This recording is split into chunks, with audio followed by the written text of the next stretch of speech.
নমস্কার, জয় মাতারা। আমি অ্যাস্ট্রো হিমাংশু ভাগ্যের দুয়ার থেকে আপনাদেরকে জানাই আন্তরিক শুভেচ্ছা, ভালোবাসা। আজ আমি যে প্রেডিকশনটি করতে চলেছি, জাতকেরা হলে ডান হাতটিকে দেখুন আর জাতিকারা হলে বাঁ হাতটিকে দেখুন। এটা হচ্ছে আমাদের হাতের হৃদয় রেখা, আর এটা হচ্ছে মস্তিষ্ক রেখা বা ব্রেন লাইন। তা এই হৃদয় রেখা এবং মস্তিষ্ক রেখার মাঝে যদি এই ধরনের একটা স্বতন্ত্র ক্রস চিহ্ন থাকে, এটাকে বলা হয় মিস্টিরিয়াস ক্রস চিহ্ন। এই ধরনের ক্রস চিহ্ন থাকলে এই সব জাতক জাতিকারা ভীষণ আধ্যাত্মিক, ধার্মিক প্রকৃতির হয়ে থাকে। এদের মধ্যে একটা ইনটিউশন ক্ষমতা থাকে এবং এরা ভীষণ স্পিরিচুয়াল হয়, ঠিক আছে?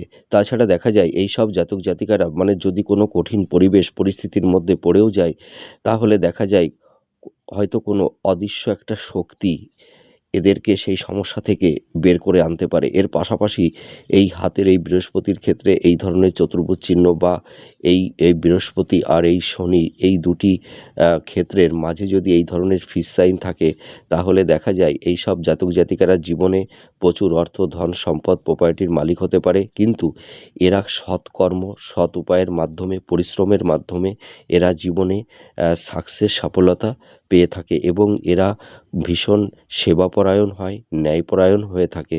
আপনারা মিলিয়ে দেখুন এই প্রেডিকশনটি কতটা ম্যাচ করছে। নমস্কার, জয় মাতারা।